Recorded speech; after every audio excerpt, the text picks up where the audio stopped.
Mateo, Marcos, Lucas, ¿ok?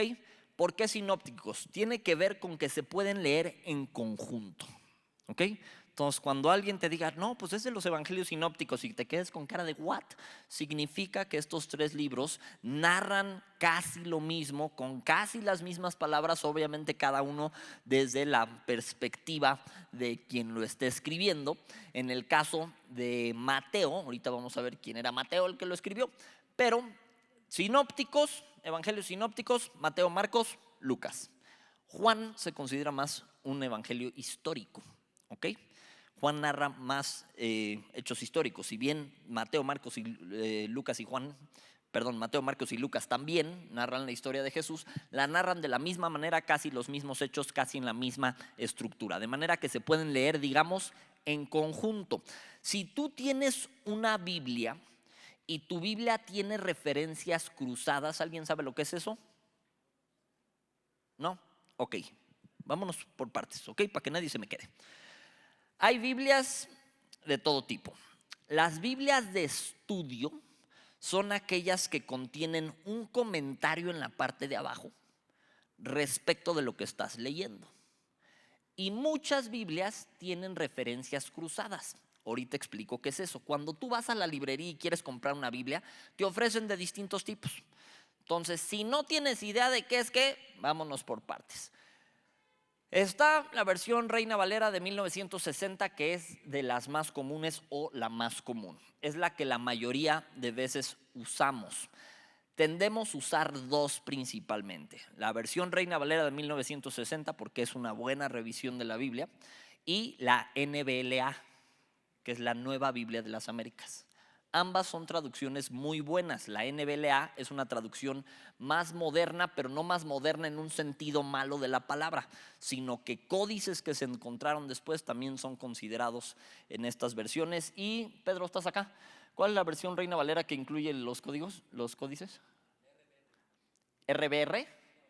La Reina Valera revisada tiene también los códigos de Qumran, que son unos originales, unos manuscritos que encontraron años después, pero que datan de antes. Es decir, está más actualizado en cuanto a material, ok, para no hacer los bolas. Pero bueno, tú vas y existen distintos tipos de versiones. Si me preguntas cuál te recomiendo, si no entiendes ni pío, puedes usar una NTV, puedes usar una NBI, pero tienes que tener cuidado con estas versiones porque tienden a ser paráfrasis, es decir, en el afán de explicarte lo que dice el texto, a veces le añaden un poquito de su cosecha, ¿ok? Entonces tienes que llevarlas con cuidadito, pero si no estás entendiendo nada, eres nuevo, una de estas versiones te puede funcionar. Sin embargo, si ya te interesa estudiar más la palabra de Dios, si te interesa adentrarte más, pues te recomendamos yo una versión que sea más una traducción que una paráfrasis. Entonces las otras te sirven para comparar, te sirven para entender el texto, pero bueno, NBLA es una buena traducción y la Reina de las Valeras, la 1960, también es una buena traducción. Pero tú vas a la librería y le dices, quiero una Biblia, y te ofrecen distintas cosas. Te preguntan qué versión quieres a veces. Te preguntan si la quieres de letra grande o de letra chica. Y hay veces que te dicen, trae palabras de Jesús en rojo. ¿Qué significa eso? Que lo que dijo Jesús te aparece en rojo. Fin. Y a veces te dicen, no, pues trae referencias cruzadas. ¿Qué son referencias cruzadas? Referencias cruzadas es que si yo estoy leyendo, por ejemplo, Mateo, y lo empiezo a leer, al lado de lo que estoy leyendo vienen otras citas en chiquito, vienen otros versículos. Esos versículos tienen que ver con lo que estás leyendo en ese momento. Ejemplo, si yo estoy leyendo la genealogía de Jesús aquí en Mateo capítulo 1 y tengo una Biblia con referencias cruzadas, me dice que lo mismo de la genealogía de Jesús me aparece en Lucas 3 del 23 al 38. Pues entonces ya puedo ir en mi Biblia y comparar, y entonces tengo referencias cruzadas. Para alguien que quiera ser estudioso de la Biblia, que debiéramos ser todos, nos conviene tener una Biblia de estudio. Ahí luego, si quieres en corto, te recomendamos un par para que no te agarres una medio hereje, ¿no? Porque hay de comentarios a comentarios. Sin embargo, en una Biblia con referencias cruzadas vas a poder encontrar esto que estamos leyendo en Mateo, en qué parte se menciona en Lucas o en qué parte se menciona en Marcos, porque quedamos que son evangelios sinópticos, pero sí, están cruzados. Son evangelios sinópticos, entonces se pueden leer en conjunto, ayuda mucho leerlo en conjunto para tener mejor el contexto. Ahora, sin embargo, es bien bonito ver el enfoque que cada autor le dio según a qué público se estaba dirigiendo, según qué tipo de persona era. En el caso de Mateo en particular, tenía otro nombre. Su primer nombre era Leví. Entonces, en algunos de los otros evangelios, cuando mencionan a Mateo en su etapa de pecador, que ahorita vemos cuál era, le dicen Leví por respeto. Entonces, Leví el publicano. Cuando hablan de Leví el publicano, están hablando de Mateo. Ahora, ¿por qué el publicano o qué carambas es un publicano? Un publicano era un grupo de gente muy despreciada por los judíos porque eran israelitas que los romanos, digamos, contrataban para recaudar los impuestos. Entonces, cuando tú oigas de no, el publicano, hay por ejemplo la parábola del fariseo y el publicano. ¿Quién es un publicano? Es este grupo de gente que Roma contrataba para cobrarle los impuestos a los demás judíos. Entonces este grupo de gente era súper odiado, machín, porque eran considerados traidores y rateros, porque de esos impuestos que cobraban, no solo cobraban para Roma, cobraban para ellos también. Entonces, imagínate tú que nosotros le vamos a Jesús, ¿no? Somos una iglesia. Pero un día el Fercho se hace zeta, perdón, ya te tuve en la mira. Se vuelve zeta el vato. Y un día llega y nos pide derecho de piso el vato, que salió de aquí. Y dices, mendigo Fercho, o sea, no solo te fuiste con los de allá, sino aparte nos vienes a talonear. Sería considerado una persona muy despreciable. No lo hagas, Fercho, deja las drogas. Entonces, esto era el equivalente a lo que estaban haciendo. Se estaban yendo con el pueblo que los oprimía, que eran los romanos, y además de hacer eso, estaban cobrándoles impuestos y sangrándoles lana. Entonces, cuando se refieren a los publicanos, era de los grupos que más despreciaban los judíos. Ahora, Mateo mismo se refiere a sí mismo como publicano. Cuando él está hablando de los 12 y narra quiénes son los apóstoles, los demás no incluyen la frase publicano a la hora de describir a Mateo. Dicen, pues sí, está Mateo, ¿no? Él sí se dice a sí mismo publicano. No porque siguiera haciendo lo mismo, sino porque reconocía de dónde el Señor lo sacó. A lo largo de estudiar Mateo vamos a ver un enfoque específico que él tenía para los judíos, pero vamos a ver también, y lo vamos a ir comparando con otros evangelios para ver qué enfoque le daban los demás. ¿Cómo sabemos que su enfoque era más para los judíos? Tiene mucho cuidado en no usar palabras que pudieran ofender a los judíos. Por ejemplo, cuando él dice, en lugar de decir el reino de Dios, que los demás usan, él dice el reino de los cielos. Porque ves que los judíos tienen un problema con mencionar la palabra Dios. Entonces él dice el reino de los cielos, en lugar de decir el reino de Dios. Cuando él habla de traducciones judías, él no las explica. ¿Por qué? Porque él entiende que estaba hablando con judíos la mayoría y que ya sabían cuáles eran las tradiciones judías. Entonces vamos a ver este perfil, digamos, en Mateo, que se refería a los judíos en específico, o su audiencia, digamos, estaba diseñada para ser los judíos, pero nosotros vamos a ir comparando con lo que dice Lucas, vamos a ir comparando con lo que dice Marcos, vamos a ir comparando a lo largo de este estudio del libro de Mateo para irnos empapando de todo lo que la Biblia nos tiene que dar. Familia, estudiar los evangelios es básico para ti y para mí siempre. ¿Por qué? Porque los evangelios nos presentan ¿qué? A Jesús. A Jesús, que es por el que tú y yo estamos aquí. Entonces podemos estudiar toda la Biblia, nos conviene estudiar toda la Biblia. Si estudiamos Antiguo Testamento, lo que antes se escribió para darnos ejemplo actualmente, pero tenemos que entender que los evangelios están las buenas nuevas, está lo que tú y yo predicamos, está en lo que tú y yo creemos, o al menos ese es el idóneo. Que sepas quién es Jesús y que sepas en quién crees o a qué te apuntaste, porque tal vez veniste tú nada más por papitas al final y te perdiste de que era una iglesia cristiana y de que seguimos a Cristo, ¿verdad? Pero vamos a estudiar entonces el libro de Mateo. Ahora acabamos de pasar Año Nuevo, acabamos de pasar Navidad y en estas fechas, yo espero que hayas venido a alguna de ellas, dimos bastantes temas sobre el nacimiento en específico de Jesús. Estuvimos explicando cuándo fue que nació, que sabemos que no nació en un 24 de diciembre, eso lo impuso un papa. Sabemos también que no nació ni siquiera en el mes de diciembre, porque si hacemos conteo de acuerdo a la clase de Abdías, que es un relajo que ahí tenemos prédicas donde lo podemos explicar con calmita y ahí tenemos un par que se las recomiendo. El punto es que podemos calcular que más o menos nació septiembre, octubre, podemos pensar. Igual es un cálculo, no te podemos asegurar, por eso no tenemos una fecha que te podemos decir, no, nació el 3 de junio, o sea, no. Eso podemos calcular que nació de noche porque los pastores estaban velando por las ovejas y eso solo se hacía en las noches y no se sacaban las ovejas como para que las tuvieran que estar cuidando los pastores en diciembre porque hacía mucho frío, cosas así podemos calcular. ¿Qué otra cosa sabemos? Sabemos que Jesús no nació ni siquiera en el año que se piensa que nació. Si bien dividió la historia en Dios y tú y yo vivimos en el antes y después de Cristo, pregunta del millón, ¿qué carambas partió ese antes y después? ¿Su crucifixión o su nacimiento? ¿Qué dice la gente?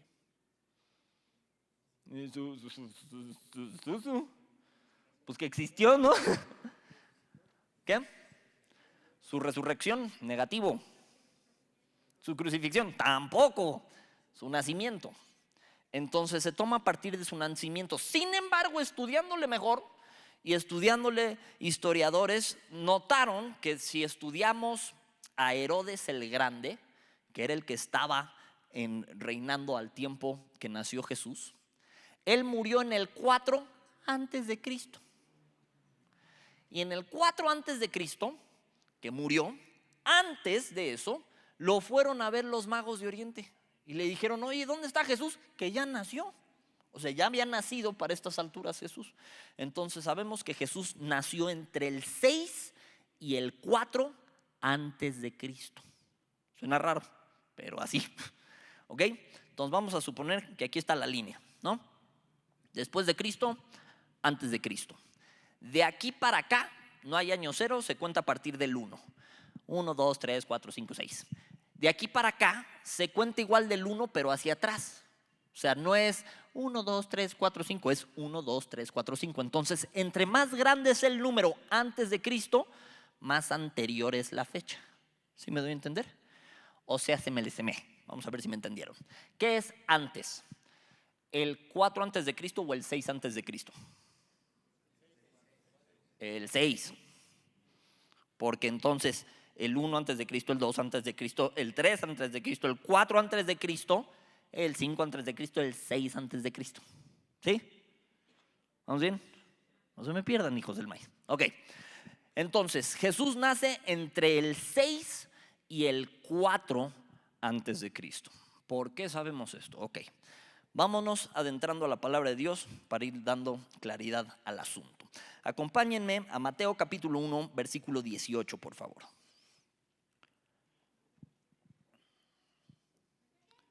Mateo 1, 18.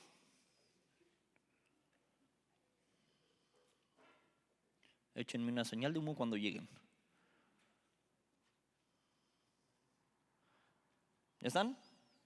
Venga, dice: el nacimiento de Jesucristo fue así. Estando desposada María, su madre, con José, antes que se juntasen, se halló que había concebido del Espíritu Santo. José, su marido, como era justo y no quería infamarla, quiso dejarla secretamente. ¿Por qué? Pregunta. O sea, sí, se dio cuenta que su chava estaba en barandales, o sea, embarazada. ¿Ok? Y él sabía que él no había tenido relaciones con ella. Cuando en la Biblia ves conoció fulanito a perenganito, no es de hola, buenas tardes, ¿cómo estás? Se conocieron. No. Cuando la Biblia dice que no se conocieron antes, no era que, ay, nunca se habían visto la cara. No. Cuando la Biblia dice conocer, habla de tener relaciones. ¿Ok? Entonces, José no conoció a su mujer hasta después de que nació Cristo. Pregunta. Si la Biblia dice que no la conoció hasta después de que nació, y dice que después sí, ¿María siempre virgen? No, pobrecita María, le hubieran hecho la vida muy miserable. ¿Por qué no? María sí tuvo un marido, sí tuvo relaciones con su marido, pero no las tuvo antes de que naciese Jesús. ¿Ok? Para que vayamos aterrizando lo que dice la Santa Palabra de Dios. Entonces, ¿por qué la dejó? Porque resulta que llega su esposa, o bueno, su mujer, y le dice, ¿qué crees que estoy embarazada? Y entonces él la iba a dejar en secreto, no por gandalla, sino porque la ley decía que la tendrían que apedrear por haberlo engañado. Entonces, vamos a continuar leyendo. José, su marido, como era justo, ahorita explicamos eso, y no quería infamarla, quiso dejarla secretamente. Y pensando él en esto, he aquí, un ángel del Señor le apareció en sueños y le dijo, José, hijo de David, no temas recibir a María tu mujer, porque lo que en ella es engendrado, ¿qué? Del Espíritu Santo es. Vamos a desmenuzar esto. Una, ¿cuántos nacimientos virginales se habían dado para este entonces? Ni uno. ¿Cuántos se dieron después? Ni uno. Imagínate qué tipo de persona era José, que un ángel se le aparece y le dice, tú tranquilo, lo que tiene tu chava que está embarazada es del Espíritu Santo. Y él dice, ok. Por eso se describe a José como alguien justo. ¿Quién es alguien justo? Es alguien verdaderamente creyente. Es alguien que genuinamente seguía al Señor, que seguía a Dios. Entonces, cuando se dice de José que era justo, aquí vemos inmediatamente un ejemplo de eso. José, tú tranquilo, tu chava está embarazada, lo que ella tiene viene del Espíritu Santo. Y él no le reclama, no le dice, oye, ¿qué te pasa? ¿Por qué te metes con mi chava? O sea, no se le ocurrió celar tampoco al Espíritu Santo, ¿eh? Fue de, ok. Y pudimos ver de entrada que estaba actuando con misericordia José. Entonces José dijo, no, yo no quiero que la apedreen, no quiero que hagan de ella una evidencia pública de lo que pasó y la apedreen públicamente, no, la dejo en secreto. Y un ángel se le aparece y le dice, Nel, del griego, no. Dijo, no, porque lo que ella tiene es del Espíritu. Y él dice, ok, y obedece. Ahora bien, lo bonito de estudiar la palabra en cuanto a los evangelios sinópticos, estudiarlos juntos, y no solo eso, la palabra, el mejor intérprete de la Biblia es la Biblia misma. ¿Por qué? Cuando vemos que el ángel de Jehová se aparece, según cómo aparezca, es si se refiere a Jesús o no. ¿Ok? Esto se conoce como una cristofanía. ¿Ok? Ahora, si se menciona a Jesús, dice el ángel de Jehová, pero aquí dice, y pensándole en esto, aquí un ángel del Señor le apareció en sueños. Pregunta, ¿qué ángel? Hasta aquí con lo que hemos leído no sabemos, ¿no? Dice, pues nada más dice un ángel. Ok, pongan un separador ahí. Y vámonos a Lucas.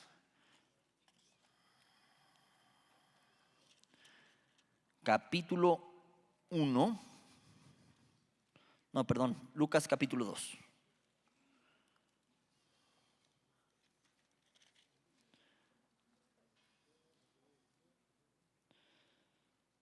Un segundo.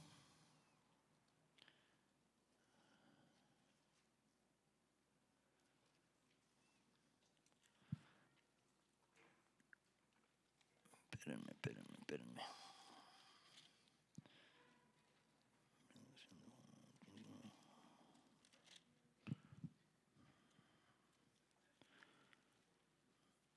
Lucas capítulo 1, ¿ya están ahí? Versículo 26 en adelante. Lucas 1:26, ¿ya están? Leemos, dice, al sexto mes el ángel, y aquí ya nos dicen quién es, ¿qué ángel? Gabriel. Pues entonces ya tengo más información. Misma historia, pero más información. Al sexto mes el ángel Gabriel fue enviado por Dios a una ciudad de Galilea llamada Nazaret, a una virgen desposada con un varón que se llamaba José, de la casa de David, y el nombre de la virgen era María.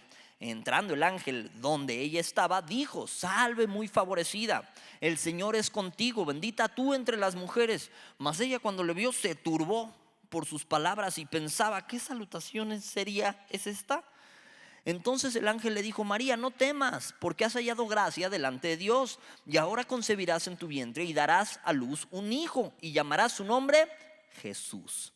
Este será grande y será llamado Hijo del Altísimo, y el Señor Dios le dará el trono de David su padre, y reinará sobre la casa de Jacob para siempre, y su reino no tendrá fin. Entonces María dijo al ángel: ¿cómo será esto? Pues no conozco varón. Aquí sabemos que era virgen.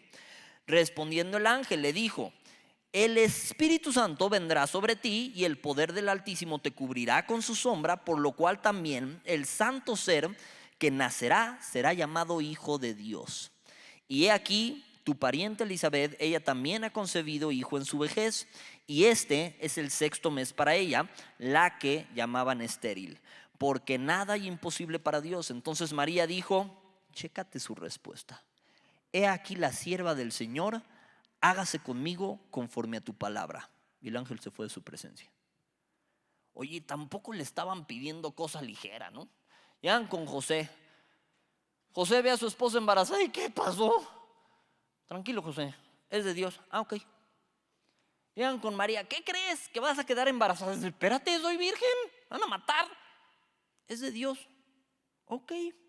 Hágase conmigo tu voluntad. He aquí la sierva del Señor, hágase conmigo conforme a tu palabra. ¿Por qué Dios escogió a estas personas? ¿Porque no se habían equivocado jamás? No. ¿Habían pecado? Seguro que sí. Ella misma se describe como baja, como así de, ¿qué vio Dios en mí? ¿No?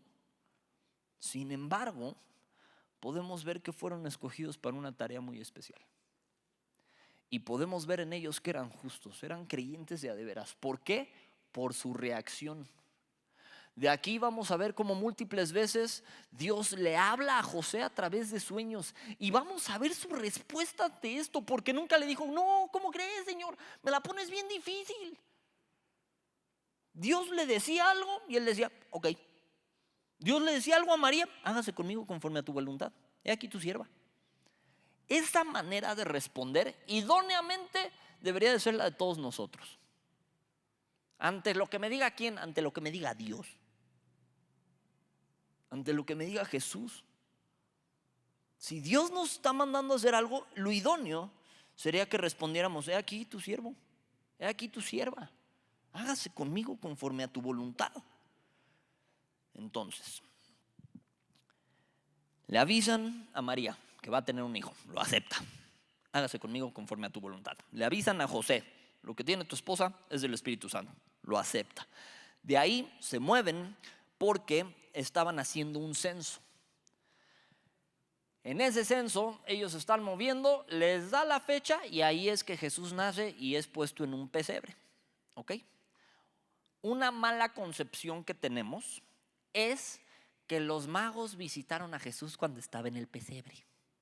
¿Por qué? Porque ya no estaba en un pesebre para cuando llegaron los magos. Para cuando llegaron los magos, Jesús ya estaba en su casa. Ahora, ¿cómo sabemos eso?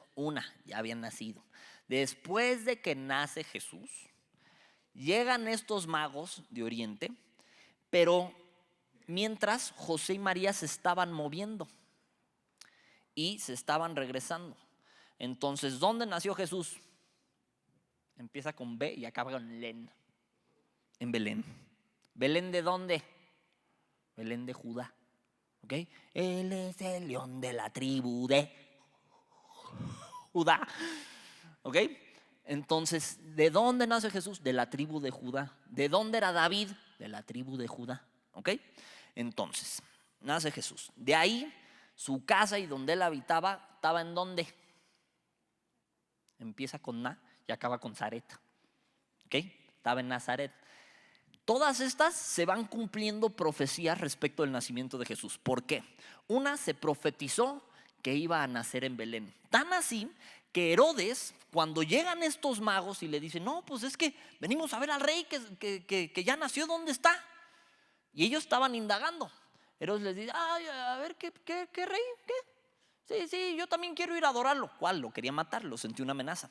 Y Herodes junta a los demás y vamos a verlo. Acompáñenme a Mateo, capítulo 2, y vamos a leer desde el 1 en adelante, ¿ok? Mateo capítulo 2, versículo 1 en adelante. ¿Ya estamos? Dice: cuando Jesús nació en Belén de Judea, en días del rey Herodes, vinieron del oriente a Jerusalén unos magos diciendo, ¿dónde está el rey de los judíos? ¿Qué dice? ¿Que va a nacer? Que ha nacido, o sea, aquí ya nació. Porque su estrella hemos visto en el oriente y venimos a adorarle. Oyendo esto, el rey Herodes se turbó y toda Jerusalén con él. Y convocados, ¿qué? Todos los principales sacerdotes y los escribas del pueblo, les preguntó dónde había de nacer el Cristo. Pregunta del millón. ¿Crees que sabían dónde iba a nacer? Respuesta: sí, porque eran escribas, eran fariseos, eran los encargados de estudiar la ley. Y estaba profetizado que Belén, tú que eras la más pequeña, de ti va a salir. Y entonces ellos sabían dónde iban a nacer. Y contestan, ellos le dijeron, en Belén de Judea, porque así está escrito por el profeta. Y tú, Belén, de la tierra de Judá, no eres la más pequeña entre los príncipes de Judá, porque de ti saldrá un guiador que apacentará a mi pueblo Israel. Entonces Herodes, llamando en secreto a los magos, indagó de ellos diligentemente el tiempo de la aparición de la estrella. Y enviándolos a Belén, dijo, id allá y averiguad con diligencia acerca del niño, y cuando le halléis, hacedmelo saber para que yo también vaya y le adore. Vamos a prestar atención aquí. ¿Qué es lo que indagó Herodes de los magos? No solo la región, vamos a leerlo otra vez. Llamó en secreto a los magos, indagó de ellos diligentemente el tiempo de la aparición de la estrella. Los magos ven la estrella, saben que ya nació, siguen la estrella, van siguiendo la estrella y llegan, oigan, ¿alguien sabe dónde está? Vimos la estrella, estamos siguiendo la estrella. Cuando dice que estaban diciendo esto los magos es porque estaban preguntando activamente dónde estaba. Estaban siguiendo la estrella y iban preguntando activamente. De aquí, ¿qué es lo que indaga Herodes? ¿Cuándo apareció la estrella? Para saber más o menos cuándo nació. Ya tenía de los profetas el dónde. Entonces, ¿dónde nació? Nació en Belén. ¿Cuándo nació? Chin. Y ahí es que sabemos que tiene un tiempo de que nace Jesús a que llegan los magos a que Herodes muere. ¿Ok? Es hasta que Herodes muere que se regresan. ¿Por qué? Ellos iban hacia su casa, pero en un punto tuvieron que huir a Egipto. ¿Para qué? Para librarse de Herodes, porque Herodes quería matar a Jesús. Entonces Herodes mandó a matar a todos los niños menores de 2 años. ¿Por qué menores de 2 años? Calculando el tiempo de la aparición de la estrella. ¿Ok? Entonces Herodes dice, ni maíz paloma, maten a todos. Por esos 2 años sabemos que es entre el 4 y el 6. ¿Me explico? Porque Herodes calculó que tenía más o menos 2 años. Entonces pudo haber tenido 2 años, pudo haber tenido un poco más, pudo haber tenido un poco menos. El punto es, Herodes manda matar a todos. De que se huye para Egipto hay otra profecía que se cumple ahí, nada más por el hecho de que huyeron a Egipto. Ahora, sabemos que Jesús nace de un nacimiento virginal, sabemos que Él no conoció pecado. Sin embargo, la cantidad de promesas de parte de Dios que se cumplen solo con su nacimiento es impresionante. ¿Por qué? Vámonos a Génesis 3.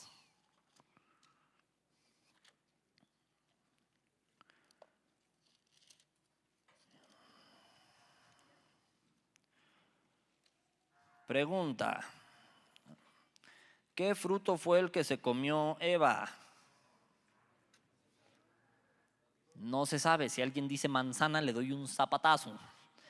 La Biblia no dice que sea una manzana y ya cada rato andamos queriendo. ¿Qué culpa tienen las manzanas, caray? ¿Ok? No dice la Biblia qué fruto era, el fruto del árbol de la vida y la muerte. Perdón, vamos a leerlo. Génesis capítulo 3, ¿ya estamos ahí? Pero la serpiente era astuta más que todos los animales del campo que Jehová Dios había hecho, la cual dijo a la mujer: con que Dios os ha dicho, no comáis de todo árbol del huerto. Y la mujer respondió a la serpiente: del fruto de los árboles del huerto podemos comer, pero del fruto del árbol que está en medio del huerto, Dios dijo: no comerás de él, ni le tocaréis, para que no muráis. Entonces la serpiente dijo a la mujer: no moriréis, sino que sabe Dios que el día que comeréis de él, serán abiertos vuestros ojos y seréis como Dios, sabiendo el bien y el mal. ¿De qué árbol agarró? Del fruto del bien y del mal.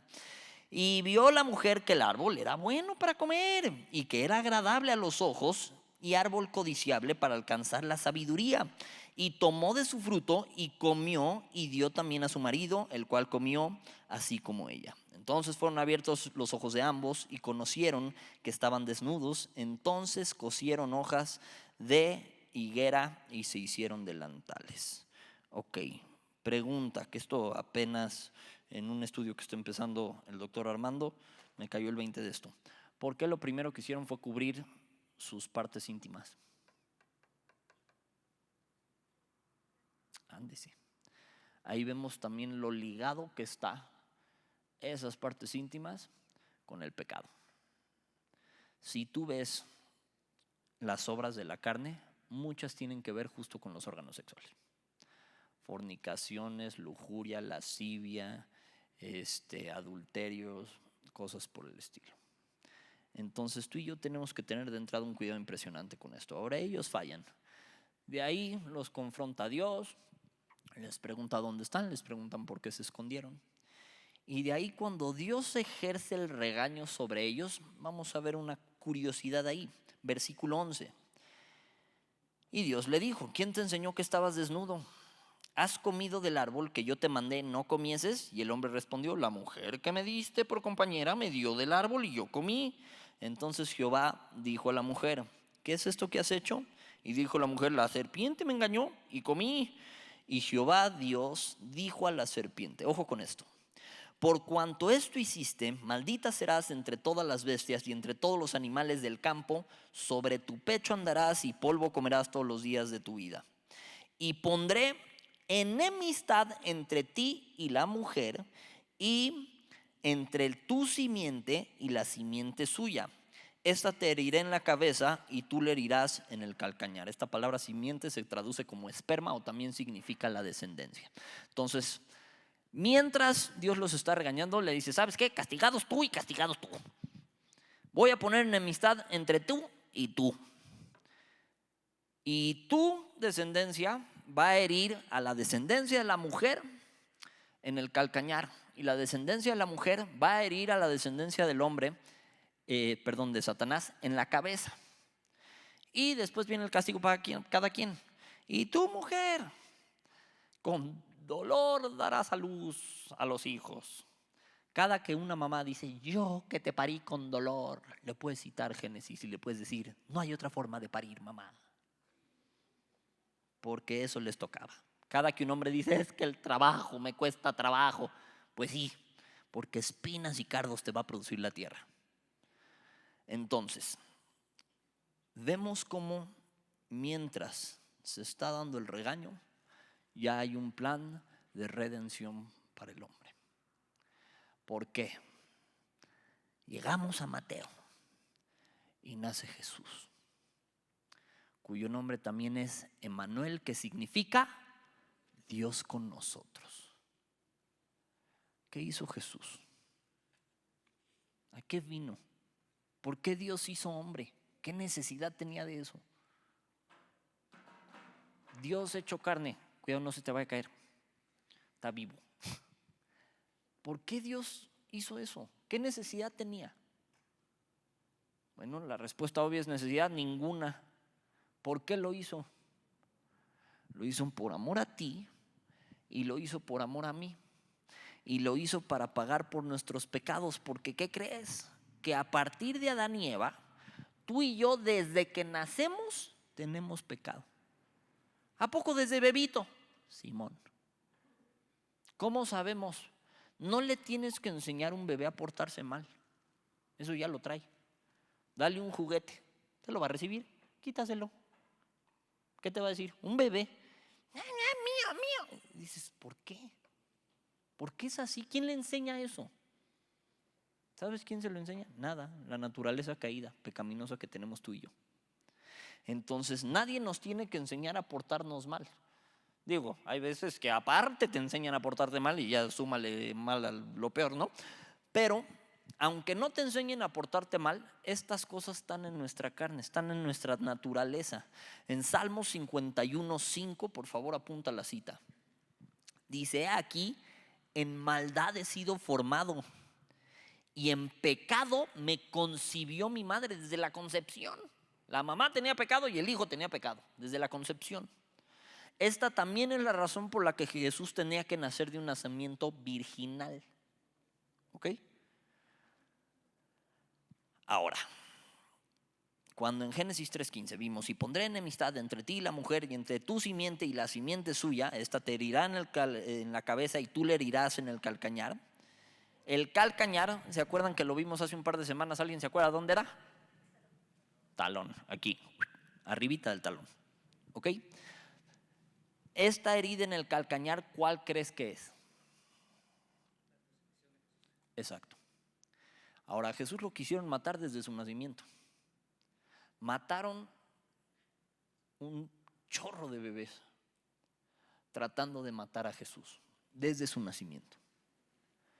Y todo el tiempo trataron de matar a Jesús, trataron de matar a Jesús, trataron de matar a Jesús. Y lo que parecía la más grande victoria de Satanás cuando vio al Hijo de Dios en la cruz, terminó siendo la más grande derrota de Satanás. Porque ese hijo de la cruz es el que lo va a vencer. Ese hijo en la cruz no solo una vez que muere vence la muerte, sino que por él tú y yo podemos ser redimidos. ¿Qué es ser redimido? Ser redimido es cuando alguien toma tu lugar. Este ejemplo se los he dado, pero se los quiero dar una vez más. Si yo voy a una wafflería y pido 300 waffles y no tengo para pagar, pues debo 300 waffles. ¿Estamos de acuerdo? Soy culpable de deber 300 waffles. Si llega Anaeli y dice, ¿sabes qué? Yo voy a pagar los waffles que este te debe. Ella me está redimiendo. Está tomando el lugar que a mí me tomaba. Yo era deudor, pero ella dice, ¿sabes qué? Yo tomo tu lugar. En eso me está redimiendo. Pero de nada sirve que ella diga, ok, su deuda pónmela a mí, si no lo paga. Lo tiene que pagar. Porque si no, pues chida tu redención, no me está redimiendo de nada, nada más estamos cambiando de culpas, ¿no? Eso es lo que Jesús tuvo que hacer en la cruz por ti y por mí. Toma el lugar que a ti y a mí nos correspondía, y la Biblia dice que la paga del pecado es la muerte. Ahora, no sé si hayas hablado con gente que no cree en Dios, pero te dicen algo por la línea de lo siguiente: pues yo no creo en Dios, pero no soy una mala persona. ¿Has oído eso? Yo no soy una mala persona. Tengo un amigo ateo que me dice, yo no soy una mala persona, o sea, yo no creo en Dios, pero si existe, me voy al cielo. Y yo, mira qué bonito me saliste. ¿Por qué? Porque cree que no es una mala persona, sin entender que todos nacimos en pecado, sin entender que estas pasiones vergonzosas que tenemos son vergonzosas porque son pecado. El hecho de que tú y yo anhelemos cosas, nuestro egoísmo, nuestro orgullo, nuestra lujuria, nuestra mentira, todas estas cosas dan a notar que tú y yo nacimos en pecado y somos pecadores todos.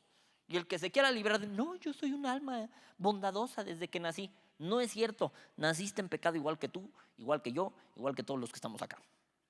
Pero, aunque hayas nacido en pecado, Jesús vino, tomó nuestro lugar y luego fue y lo pagó. ¿Cómo lo pagó? La paga del pecado es la muerte. Tenía que morir. Ahora, ¿cómo le hacía para pagar por más de uno? Porque si no, pues uno por uno, ¿no? No, estamos hablando de un intercambio donde salió con saldo a favor. Porque estamos hablando del justo por los injustos. Estamos hablando del Hijo de Dios. Dile que te voy a dar un zapatazo, hijo del maíz. No te me duermas. El justo por los injustos. Ese es Jesús. El que tomó tu lugar y el mío. Y banda, de ese Jesús es del que vamos a hablar estudiando el libro de Mateo. Ahora, ¿con qué quiero cerrar el día de hoy? Nace Jesús, Emmanuel, Dios con nosotros. Desde su nacimiento se le quiso matar. Su historia no es similar a la de nadie más. Pero quiero que vayamos aprendiendo de cada personaje con el que nos vamos a encontrar a lo largo del libro de Mateo. Y en esta ocasión, tanto José como María nos dan un ejemplo impresionante a nosotros. ¿De qué? De cómo actuar. Vamos a ver rápidamente cómo fue que actuaron. Una ya la vimos. María contestando: he aquí, la sierva del Señor, hágase conmigo conforme a tu palabra. Y el ángel se fue de su presencia. Acompáñenme también a Mateo capítulo 1, versículo 24. Vemos la primera vez y cómo contesta o qué hace José. Dispersándose, esto es después de que le dijeron a José: tú tranquilo, lo que hay en tu mujer viene de Dios. Despertando José del sueño, hizo como el ángel del Señor le había mandado y recibió a su mujer. Fin. No chistó, no protestó, no dijo porque yo, hizo lo que Dios le mandó. Después, Mateo capítulo 2, versículo 13. Después que partieron ellos, he aquí, un ángel del Señor apareció en sueños a José y le dijo: levántate, toma al niño y a su madre y huye a Egipto y permanece allá hasta que yo te diga, porque acontecerá que Herodes buscará al niño para matarlo. Y él, despertando otra vez, tomó de noche al niño y a su madre y se fue a Egipto. No chistó, no protestó, no le dijo porque yo, no, en Egipto hace calor, no quiero, no. Mateo 19, 23. No, perdón. Versículos 19 al 23. Sigo en capítulo 2. Dice: pero después de muerto Herodes, he aquí un ángel del Señor apareció en sueños a José en Egipto, diciendo: levántate, toma al niño y a su madre y vete a tierra de Israel, porque han muerto los que procuraban la muerte del niño. Esto es la muerte tal cual de Herodes. Entonces él se levantó y tomó al niño y a su madre y vino a tierra de Israel. Pero oyendo que Arquelao reinaba en Judea en lugar de Herodes su padre, tuvo temor de ir allá. Pero avisado por revelación en sueños, se fue a la región de Galilea y vino y habitó en la ciudad llamada Nazaret, para que se cumpliese lo que fue dicho por el profeta, que habría de ser llamado Nazareno. Banda, que esto debemos anotar en este año que empieza. Que tú y yo somos justos. Por nuestra chula cara, no. Por lo que Dios hizo en esa cruz por ti y por mí, y porque genuinamente le creemos.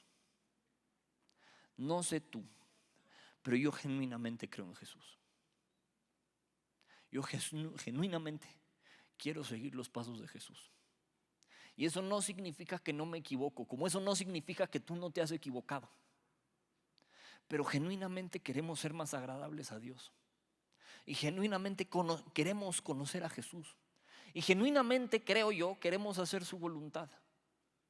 Y si tan solo fuéramos capaces de contestar como contestó esta mujer, cambiaría mucho las cosas. Si tú y yo pudiéramos decirle a Dios: he aquí tu siervo, haz conmigo lo que bien te parezca, haz conmigo conforme a tu voluntad, hago lo que tú me quieras, lo que tú digas. Si tan solo niño, niña, le pudieras decir: he aquí tu sierva, hágase tu voluntad, le hacemos como tú digas, Dios. No lo que yo, sino lo que tú. Si pudiéramos dejar de lado 2 gramos nuestro recochino orgullo y decirle a Dios: Señor, lo que tú digas y lo que dice tu palabra, eso voy a hacer. Lo que tú me mandes, eso es lo que voy a hacer. Si tan solo hiciéramos eso, banda, cambian muchas cosas. Un hombre y una mujer que se atrevían a contestar así, Dios los escogió para ser los papás del Mesías. No porque no fueran pecadores, no porque fueran la gran cosa, porque eran justos delante de Dios. Yo te animo a que tú y yo seamos justos delante de Dios y busquemos ser agradables a Dios cada día más. Y busquemos poder contestar de esta manera. Y busquemos dejar de rezongarle. ¿A quién? A Dios. Pero parte de dejar de rezongarle a Dios es dejar de rezongarle a lo que Dios manda. ¿Qué cosas sabemos que Dios manda y que le rezongamos todavía? Ayúdenme con ejemplos. No me dejen morir solo. Chismes. ¿Cuántas veces Dios nos ha dicho ya, no chismes? Si el asunto no te corresponde a ti directamente, cállate en el amor del Señor. Pero cállate. Estás hablando de alguien que no es tu relación, nada te toca a ti, es la relación de alguien más, no te pertenece la conversación. Cállate. Pero tendemos a contender contra Dios. No os unáis en yugo desigual con los crédulos. Pero no, Señor, es que no se puede ni tantito. Es convertible. Honra a tu papá y a tu mamá para que te vaya bien. Una vez una niña llegó y me dice que los honre, no dice que los tenga que amar. Yo, si no lo dice ese texto en particular, que sí, porque está implícito en honrarlo, toda la ley y los profetas se resumen en 2 mandamientos, que son: amarás al Señor tu Dios con todo tu corazón, con toda tu alma, con toda tu mente, según el pasaje, con todas tus fuerzas, y a tu prójimo como a ti mismo. Y después el Señor Jesús, por si no te amabas a ti mismo y te querías salir con esa de yo no tengo que amar a nadie porque no me amo a mí mismo. Un nuevo mandamiento les doy, que los amen como yo los amo. Honra a tu padre y a tu madre. Levanten la mano aquí los que son servidores. Un buen gracias a Dios, bájenla. Banda, de nada sirve que aquí lo demos todo por la iglesia si no empezamos sirviendo en nuestra casa, si no empezamos sirviéndole al Señor personalmente, estando en comunión con Dios. Porque, ojo con esto, la comunión con Dios genera servicio, pero el servicio no genera comunión con Dios. Entonces, banda, llevémonos el ser justos de tarea, el buscar de Dios y el no rezongarle. Y que si Dios nos manda algo, le digamos: hágase conmigo como tú quieras, que se haga tu voluntad y no la mía. He aquí tu siervo, he aquí tu siervo dispuesto a obedecer. Amén. Todo en el amor del Señor. Vamos a orar. Señor y Dios, te damos muchísimas gracias por este primer sábado, Señor, donde queremos adentrarnos a estudiar. Señor, si bien hoy estamos viendo una introducción, Señor, queremos poder aprender de cada hombre, cada mujer que encontramos en tu santa palabra. Pero principalmente queremos aprender de tu santo Hijo Jesucristo, quien fue ejemplo también de obediencia, sin peros, sin trabas, sin que el orgullo se pusiera por delante de la obediencia. Señor, concédenos ser así.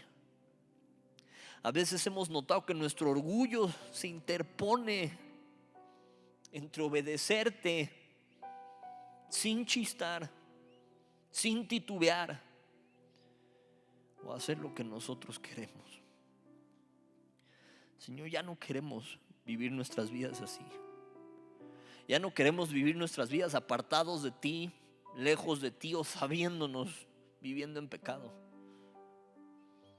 Señor, hoy perdónanos si te hemos fallado, que seguro que sí. Pero hoy nos volvemos a tus pies una vez más, porque anhelamos ser justos, seguirte, reflejarte, que nuestras acciones den a notar que somos hijos tuyos, porque aún los jóvenes reflejan quiénes son con su testimonio. Señor, queremos que nuestro testimonio dé a notar que somos creyentes genuinos, que no estamos jugando al cristiano ni jugando a la cristiana, que buscamos ser más agradables a ti cada día, que estamos dispuestos a que nos destroces si es necesario, en disciplina, con tal de enderezar el rumbo. Señor, que no queremos jugar con tu palabra, jugar con tus mandamientos. No queremos jugarle al vivo y pretender que podemos opinar por arriba de ti, opinar por arriba de tus instrucciones. Señor, tú ya actuaste con misericordia y lo sigues haciendo. Hemos hallado gracia delante de tus ojos por el simple hecho de estar vivos en este día, por el hecho de haber recibido el sacrificio de tu santo Hijo Jesús en aquella cruz, por amor a nosotros, siendo tú Dios con nosotros, sin merecerlo en lo absoluto. Pero Señor, concédenos en este año que empieza a reflejarte en cada área. Señor, no usar palabras adicionales, palabras que no sirvan de nada. Preferimos callarnos y obedecerte de una buena vez, y ahí vamos a ser más sabios. Señor, gracias por la vida de cada joven y cada jovencita que están en este lugar. Gracias por la vida de cada servidor y cada servidora. Señor, renueva sus fuerzas. Pero Señor, hoy te suplicamos que podamos dar testimonio primero en nuestra casa y luego en la iglesia. Que podamos servirte primero en lo íntimo y luego ya con los demás. Que podamos buscarte primero en lo íntimo y luego ya con los demás. Para que cuando nos veas, a pesar de pecadores, a pesar de sucios a veces, pero lavados por tu sangre preciosa, si te place nos uses. Y Señor, henos aquí siervos tuyos. Haz con nosotros lo que te plazca. Te amamos, Señor Jesús, y en tu nombre, Jesús, oramos. Amén y amén. Banda, los dejo con Mitch.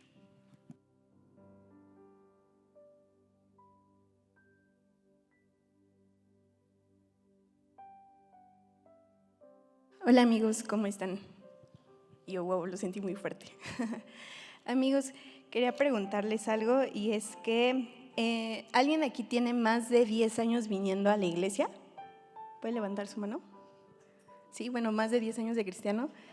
9, 8, 5 años, 3, 2, 1, menos de un año. O que nos visite por primera vez. ¿Alguien nos visita por primera vez? Bienvenida por allá. Bienvenida. Y justamente algo que en la semana reflexionaba es que no importa si tenemos mucho tiempo o poquito, si somos servidores o no, una pregunta constante que tenemos es ¿cómo me puedo acercar a Dios? O ¿cómo me puedo acercar más a Dios? Y les pido que me acompañen a Juan 3, que ese no es sinóptico. A Juan 3, y vamos a leer algunos versículos. Vamos a empezar desde el primero y se los voy a leer en NTV. Dice: había un hombre llamado Nicodemo, un líder religioso judío de los fariseos. Una noche fue a hablar con Jesús. Rabí, le dijo, todos sabemos que Dios te ha enviado para enseñarnos. Las señales milagrosas que haces son la prueba de que Dios está contigo. Jesús le respondió: te digo la verdad, a menos que nazcas de nuevo, no puedes ver el reino de Dios. Y es sorprendente porque hoy justamente estamos estudiando en Mateo quién es Jesús. Y tengas mucho, tengas poquito de escuchar de la palabra, realmente al menos de que no nazcamos de nuevo, que tengamos este nuevo nacimiento, no podemos entender y menos creer en Jesús. Porque parece locura lo que dice la Biblia, ¿no? Pero en realidad, una vez que nacemos de nuevo, a través del Espíritu Santo podemos entender lo que la Biblia nos está hablando. Y después les voy a leer en el versículo 13, del 13 al 15. Dice: nadie jamás fue al cielo y regresó, pero el Hijo del Hombre bajó del cielo. Y así como Moisés levantó la serpiente de bronce en un poste en el desierto, así deberá ser levantado el Hijo del Hombre, para que todo el que crea en Él tenga vida eterna. Entonces, creo que justamente como veíamos ahorita, es un buen tiempo en que si habías dado por sentado ese nuevo nacimiento, en el que simplemente decías, pues sí, o sea, vengo todos los domingos, en la semana leo mi Biblia y sé que soy cristiano, está bien, pero permite que realmente sea este nuevo nacimiento el que te permita saber qué es, el que te permite ver quién es Jesús. Entonces, nunca demos por sentado ese nuevo nacimiento, al contrario, demos gracias a Dios por su Hijo Jesús, gracias porque Él está con nosotros y por lo que Él hace en nosotros. Y si no lo conocías, pues también te invito a que juntos sigamos aprendiendo quién es este Jesús y que su Espíritu nos siga hablando. Amén. Entonces, acompáñenme a cerrar sus ojos y vamos a orar tanto porque por aquellas personas que tal vez están conociendo a Jesús y un día Él les permita verlo como ese Señor y Salvador, y para quienes ya sabemos, pues que realmente no lo olvidemos. Papá, gracias te damos el día de hoy, gracias porque nos permites venir a aprender de tu palabra juntos. Ayúdanos a realmente saber, Señor, y poder ver ese reino, saber que es misericordia, que es justicia, Señor, pero que también es arrepentimiento, Señor, y que también es esa salvación que es a través de Jesús. Te doy gracias por la vida de cada uno de mis hermanos aquí, Señor, también por las personas que han de sumarse al grupo de jóvenes, y oramos, Señor, porque tengan un encuentro real y un reencuentro verdadero con tu Hijo Jesús. Te damos gracias en el nombre de Jesús. Amén. Y pues amigos, estamos despedidos y ahora vamos de este lado.